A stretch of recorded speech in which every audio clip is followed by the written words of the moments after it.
Hey everyone, this is Riddle Hakarage Raven. I'm here with my recap and review of Boruto anime episode number 229, which is titled Breach of Orders. And I like this episode. And considering how it ended, I am looking forward to what's going to happen in the next episode. So it opened up with introducing these new characters over here.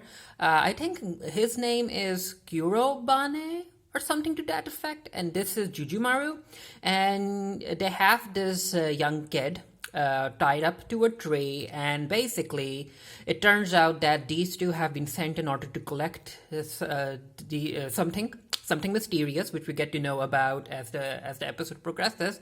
They have been sent to collect this something mysterious from these young kids, and the young kid is like, no, I will never betray my friends. I'm never going to tell you where the last item is. And of course, we know that the last item is with the young kid we saw in the previous episode by the name Mozuku. And yeah, Korobane, yeah, I guess that's his name. Oh, I can't remember his name. I think it's Kurobane. I could be wrong. But yeah, Kurobane is like, you know what, I'm going to make you talk, I'm going to torture you, and the young kid is like, you can torture me all you want, I will never betray my friend. But yeah, it doesn't work, because it turns out that when Kurobane tortures you, I guess you talk. So we get a shot where we get to see that Kurobane, we aren't really sure what kind of jutsu he used to torture the kid. But as far as I can tell, it's as if all of the blood has been drained from the kid and he's dead. And yeah, the kid did tell him that the last person, Mozuku, who has the mysterious container, he's at the Hidden Leaf village. And Jjim Maru and Kurobane are like, you know what, we're going to the Hidden Leaf. So we get to see Shikadai, Chocho, Kawaki escorting Mozuku towards the land of the calm seas. And as they're walking, Chocho, of course, she's looking at Kawaki, because as far as Chocho is concerned, Kawaki is very, very handsome. Which, I mean, he kind of is. Even Shikadai acknowledged that Kawaki is good looking in the previous episode. So Kawaki is like, why are you still staring at me, huh? Stop staring at me. And Chocho is like, well, I can't help it. So as they're walking, we get to learn more about the land of the calm seas, which turns out, and we get to know that during all of the war and all of that stuff that occurred during the Naruto era, it was a very, very poor land with a lot of crime and all of that stuff. And Shikadai is like, but things have changed when the feudal lord took over, and things have been improving. And we'll get there in 2 days if we walk on foot. And he's like, Kawaki, are you paying attention to all of this information? Kawaki's like, you know what, Shikadai, I don't really care. And Mozuku, because he's the person who ended up paying for these ninjas to escort him, Mozuku isn't he's not appreciative of Kawaki's attitude. He's like, Kawaki, why aren't you serious about this? Are you even a real ninja? And yeah, you can tell that this particular journey is very, very important for Mozuku, even though he ended up lying to everyone about the fact that he's carrying his grandmother's ways, which is very, very expensive. The way that he's acting, you know that whatever he is carrying, it's something different. It's very expensive, and it actually might end up costing him his life.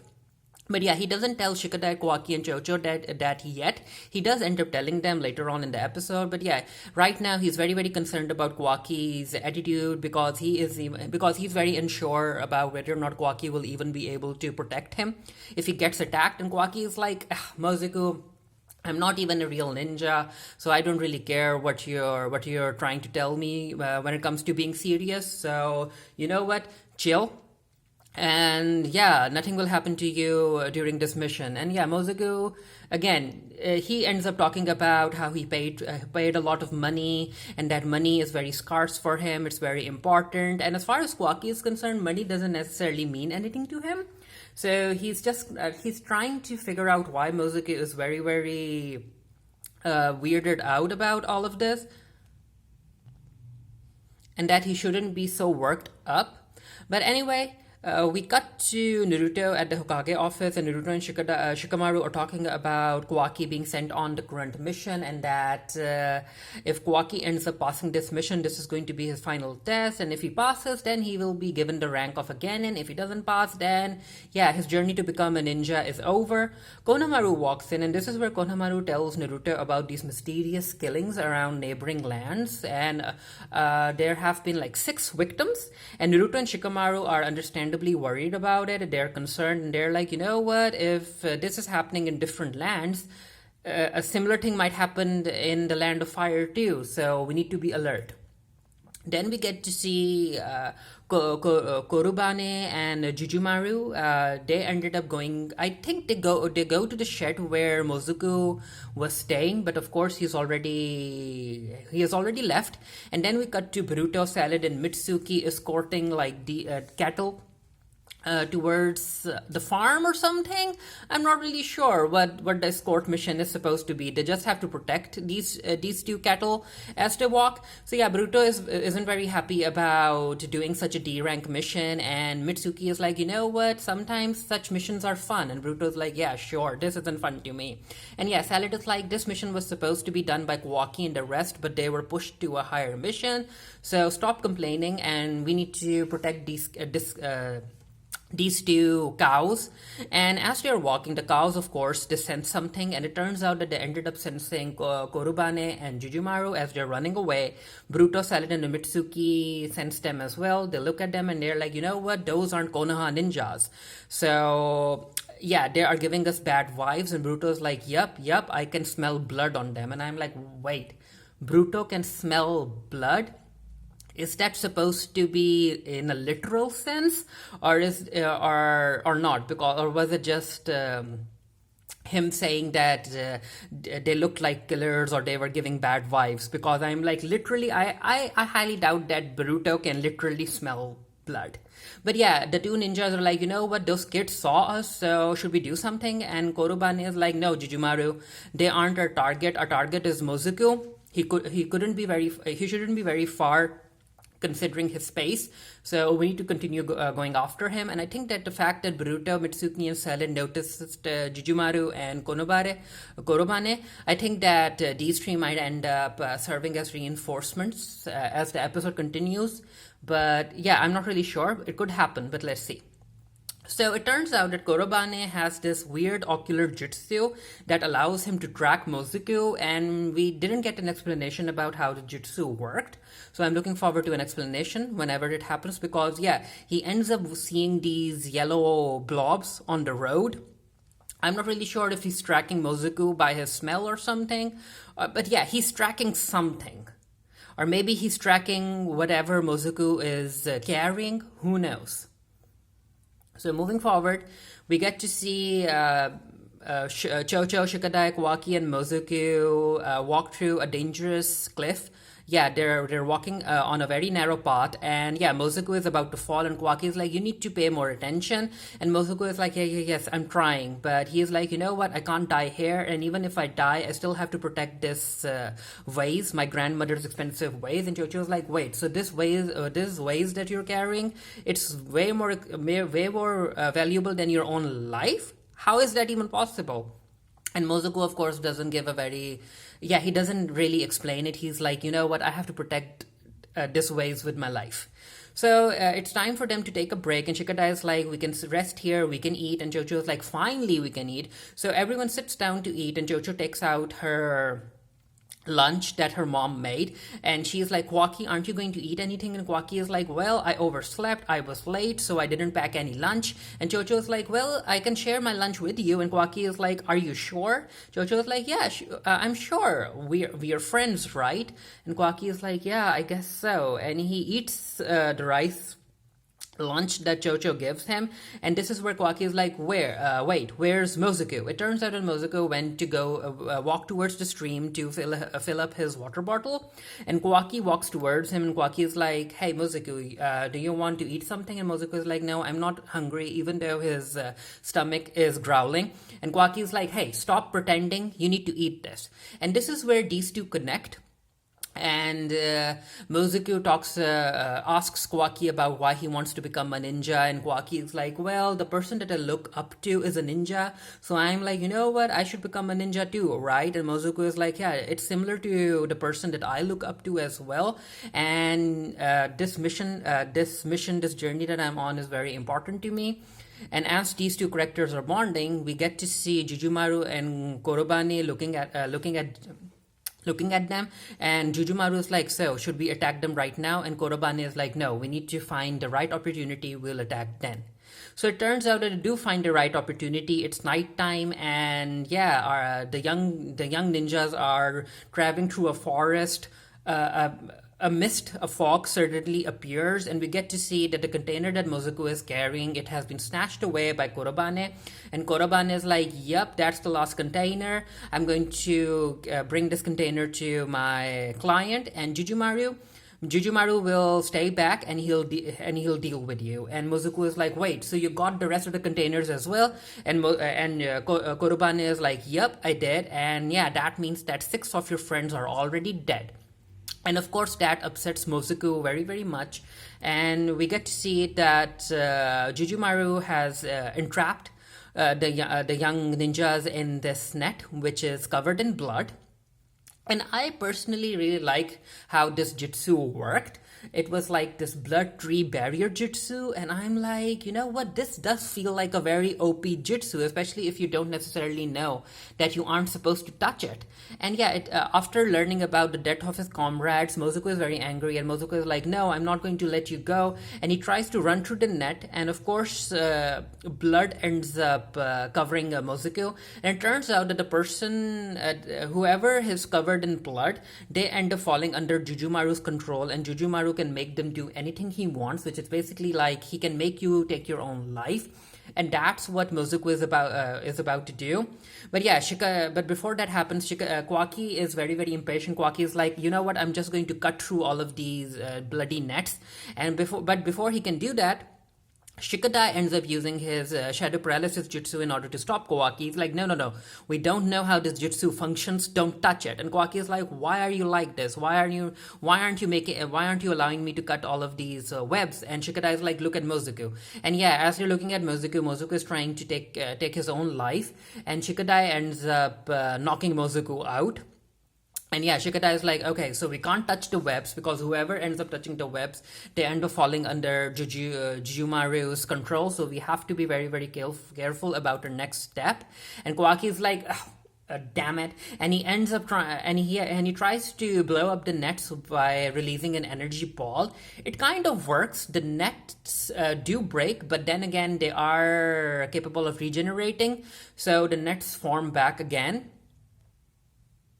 And Jjimaru is like, yep, no one can ever escape my nets. This is useless. You're all under my control now. And Shikadai ends up staying still because he needs to think. And Kawaki is like, how can you be so calm? What are you thinking about? Shikadai is like, you know what? I have a plan. Chocho, are you up for it? Chocho is like, I thought you would never ask. So she ends up eating a whole lot of chips. And Kawaki is like, why the heck are you eating right now? And Chocho is like, you know what? Just wait and see. She ends up using her expansion jutsu, and she ends up using the boulder jutsu after that in order to break through all of the webs. And of course, blood gets on Chocho, and due to the blood on her, Jjimaru is able to control Chocho, and he's like, you know what, I'm going to use your own friend in order to attack you. But before Chocho can attack Kawaki and Shikadai ends up using his shadow paralysis jutsu, possession jutsu, in order to take control of Chocho and actually punch Jjimaru away. And yeah, Shikadai is like, yeah, I saw through your jutsu. It turns out that even though the bloody net that you have, it can regenerate. It takes time for it to regenerate. So yeah, I ended up using that delay in the regenerative ability in order to do this counter attack. And Jjimaru is like, you know what? It won't work. He kind of steps back. He jumps over onto one of the trees, and he starts shooting these very fast and sharp blood droplets at everyone. And Shikadai and Kawaki are trying to block and dodge, and Chocho goes to block and dodge it. But yeah, oh, also I forgot. Yeah, I had the screenshot, but yeah, I forgot. And Kawaki, because of the fact that Chocho used her human boulder jitsu in order to break all of the nets, Kawaki is like, that was very reckless of you, Chocho. And Chocho, how could you even do that? Weren't you afraid of for your own life? Chocho is like, you know what? I put my life in Shikadai's hands because he's my friend and I trust him. And Kawaki is like, friends. So yeah, he's trying to understand the importance of friendships outside of being friends with Boruto. And Shikadai is like, Kawaki, there are going to be some things that you won't be able to do alone, and this is one of those things. So yeah, as they're about to fight, Jjim Maru steps back and he ends up throwing these bloody darts at everyone. And Chocho has to defend herself, and as well as an unconscious Mizuku, and she's able to do a good job. But yeah, Jjim Maru's like, no, I need to kill Mizuku right now. So he ends up throwing a kunai at Mizuku, and I'm like, you know what? Chocho is already in front of Mizuku. So when Jjim Maru ended up throwing a kunai, she should have been able to block it from right here. But no, for some reason, it turns out that Chocho wasn't in front of Mizuku when Jjim Maru threw the kunai, and because she needs to protect Mizuku, she ends up getting hit by the kunai instead. And yeah, it's a very deadly, it's not a deadly injury per se, but it's a very severe injury. But before Chocho goes down, she ends up punching at Jjim Maru. And then Shikadai comes in and he ends up using his shadow possession jutsu to paralyze or immobilize Jjim Maru. And Kawaki comes in with a punch, and yeah, Jjim Maru is down. So yeah, it turns out that Jjim Maru just needed to be punched very hard once to be knocked out, and Kawaki was able to do that. So they tie Jjim Maru up with a tree, and it turns out that Mizuku is actually a medical ninja in the sense that he knows about medical ninjutsu, even though he isn't very good at it. And he tries to heal Chocho, but he's like, no, this injury is severe. I won't be able to actually completely heal her. I'm sorry. And I'm like, you know what? Again, it's very, very important to have a medical ninja in your team. Apparently, Inojin knows some medical jutsu, but yeah, every team needs to have a medical ninja present in it. But anyway, this is where Shikadai and Kawaki are like, you know what, Mizuku, you need to be truthful to us. What's actually happening? And of course, Mizuku ends up talking about how he needs the container back that Kurobane stole, and that is very important that he brings the container back to the land of the calm seas. And this is where we get a flashback where it turns out that the land of the calm seas ended up experiencing a pandemic. And yeah, I have to say that everything that was shown in this episode, it kind of reminded me of what's currently happening with capitalism and greed and all of that stuff. But yeah, it turns out that due to the pandemic, the feudal lord took over, and the feudal lord ended up creating a cure for the pandemic, for the disease. However, he ended up asking people to pay a whole lot in order for the cure, and of course the doctor who made the cure wasn't happy about it, and he ended up finding an alternative cure which was cheaper. But the feudal lord didn't like that, and the feudal lord was like, you know what, you need to stop your operations. But of course the scientists couldn't do that, so he enlisted the help of his 7 apprentices, and he ended up giving each of them a different container and sending them to different territories, because then these apprentices were supposed to meet the scientists' peers or co-partners or something in different territories, and continue creating the cure, because the scientists couldn't continue making the cure in the land of seas. And now that the cure has been completed, this is why the apprentices are actually coming back to the land of the sea with the cure. But 6 of them have been killed by Kurobane and Jjim Maru, and it turns out that their client is supposed to be the feudal lord, but I could be wrong. So Mizuku is the only one left, and yeah, that's why he wants to take the cure back to his land in order to help everyone and continue his teacher's mission. And Kawaki, and yeah, this is where he ends up telling the truth, and he's like, you know what, if I had told you guys the real deal about this mission, I would have been charged more and I didn't have that much money, so I'm sorry. And yeah, Kawaki is like, you know what, Mozuku, I understand and I'm going to help you. And Shikadai is like, wait, we can't do that. Chocho is injured, we can't continue with the mission. Kawaki is like, I don't care, I'm not a shinobi, I won't follow your rules. So Shikadai, you need to take Chocho back to the village in order for her to heal, and I'm going to continue the mission to and I'll retrieve the container and I'll take the cure to Mozuku's land. And Shikadai, yeah, he understands that Kawaki has made up his mind, he won't be able to change his mind. And yeah, Shikadai is like, okay, Kawaki, you do you. So I guess in the upcoming episodes, we're going to see Kawaki and Mozuku go after Korobane, and I think that Shikadai is going to come back with reinforcements. But yeah, let's see what happens. I will be doing a written review of this for the Geekieri. The link to that will be down in the comment section below. Let me know what you thought of the episode. And yeah, I enjoyed it. It was a good episode, but yeah, let me know what you guys thought of it. And until next time, stay happy, stay safe, stay blessed. See you guys later.